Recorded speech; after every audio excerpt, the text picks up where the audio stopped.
جو پہلے سلام نہ کرے نا اس کو اجازت نہ دی جائے، یہ بھی آپ علیہ السلام کا طریقہ ہے۔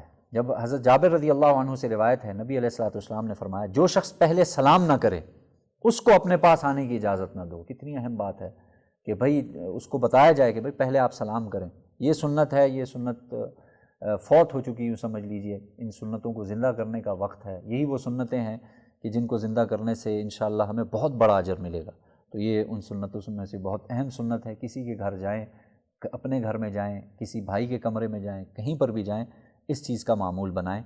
ایک اور اس حوالے سے ایک دو روایتیں آگے ہم جو آپ علیہ الصلوۃ والسلام کی سنت ہے، بعض لوگ پوچھتے بھی ہیں ملاقات کے وقت مصافحہ کرنا ایک سنت ہے آپ علیہ السلام۔ حضرت قتادہ تابعی ہیں، کہتے ہیں کہ حضرت انس سے پوچھا میں نے، کیا اللہ کے رسول علیہ السلام کے صحابہ آپس میں ایک دوسرے سلام کے وقت مصافحہ کرتے تھے؟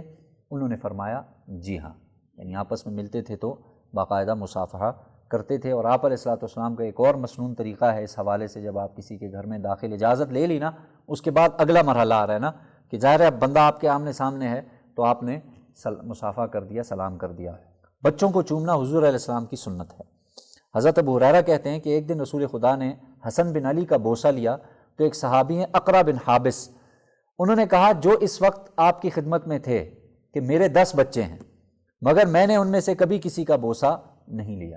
اللہ کے رسول علیہ السلام نے یہ سن کر ان کی طرف دیکھا اور فرمایا جو شخص رحم نہیں کرتا اس پر رحم نہیں کیا جاتا، یعنی جو شخص اپنی اولاد یا مخلوق خدا پر لطف اور شفقت نہیں کرتا اس پر اللہ بھی رحمت اور شفقت نہیں فرماتا۔ تو یہ آپ علیہ السلام کا مسنون طریقہ تھا کہ آپ علیہ الصلوۃ والسلام بچوں کو، جو اپنے بچے تھے ان کو بوسہ دیتے تھے۔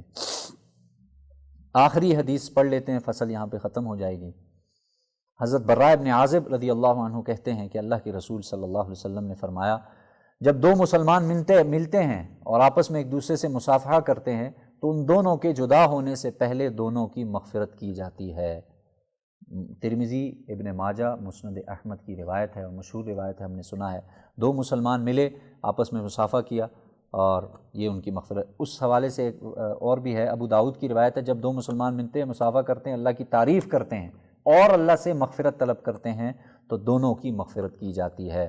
اب اس کی وضاحت یہ سمجھ لیجئے، کیونکہ باہم مصافحہ کرنے والے جب اللہ تعالیٰ سے مغفرت طلب کرتے ہیں تب ان کی مغفرت کی جاتی ہے، لہٰذا اس کا ایک طریقہ لکھا ہے باقاعدہ کتابوں میں کہ مصافحہ کرتے وقت ہر ایک کو یہ کہنا چاہیے یغفر اللہ لنا ولکم، اللہ میں ہماری اور تمہاری کیا کرے، مغفرت فرمائے۔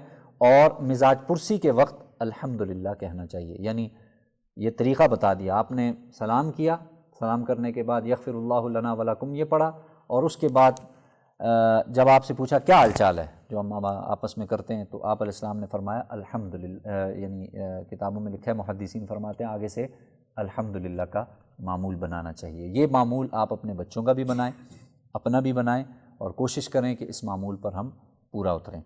اللہ تعالیٰ سے دعا ہے، اللہ تعالیٰ ہماری یہ جو آداب ہیں بہت اہم ہیں، اور آپ دیکھیں گے آگے جب آئیں گے، میں جب مطالعہ کر رہا تھا میں حیران تھا کہ آپ علیہ السلام نے بہت باریکی سے باتیں ارشاد فرمائی ہیں۔